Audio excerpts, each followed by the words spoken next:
यानंतर एक breaking news आहे। लोकसभेच्या पहिल्या टप्प्यासाठी उद्या मतदान होणार आहे। देशातील 102 मतदारसंघांसाठी उद्या मतदान होईल।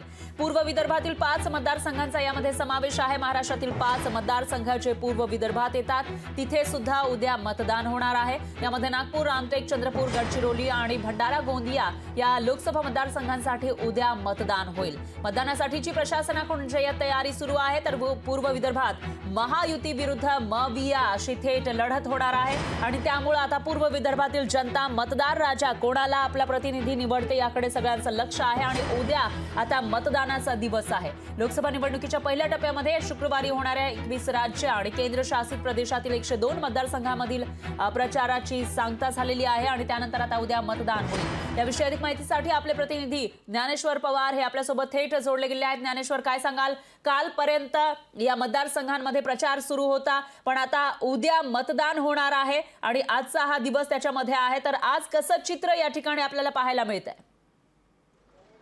अगदीच परा उद्या जे आहे ते विदर्भातील पहिल्या टप्प्यातील 5 लोकसभा मतदारसंघामध्ये मतदान प्रक्रिया पार पडणार आहे आणि त्यासाठी निवडणूक यंत्रणा जे आहे ते अगदी सज्ज झाले आहे। सकाळपासूनच या ठिकाणी झोनल अधिकारी कक्षाबाहेर जे आहे ते कर्मचाऱ्यांची लगबग घाई जी आहे ती दिसून येत आहे। या ठिकाणी मोठी गर्दी कर्मचारी जमले। आता या ठिकाणून निवडणुकाचे जे साहित्य आहे आपापल्या मतदान केंद्रावर नेण्यासाठी जे आहे ते कर्मचारी जे या ठिकाणी दाखल झालेले आहे। माझ्या मागे जर तुम्हाला जर फलक दिसत असेल तर या फलकांवरती जे आहे ते क्रमांक देण्यात आलेला आहे। ज्या ज्या मतदान केंद्रावरती जे प्रमचारी जे नियुक्त करण्यात आलेले आहेत त्या कर्मचाऱ्यांचा हा या फलकावरती क्रमांकांची नोंद करण्यात आलेली आहे। हा क्रमांक नेल्यावरतीच त्यांना लागणारे युनिट कंट्रोल असतील, बॅलेट पेपर असतील, त्याचबरोबर मतदाराची यादी यासह मतदान केंद्रावर अति आवश्यक लागणारे जे काही साहित्य आहे ते साहित्य जे आहे ते त्यांना या ठिकाणी झोनल अधिकाऱ्यांच्या मार्फत दिल्या जाणार आहे। आणि झोनल अधिकारी कक्षा बाहेर जर बघितलं तर बसेस देखील या ठिकाणी सज्ज झालेले आहे। अगदीच थोड्याच वेळामध्ये जे आहे ते ईव्हीएमचं आणि मतदान केंद्रावर लागणाऱ्या साहित्याचं वाटप जे आहे ते या ठिकाणून केलं जाणार आहे।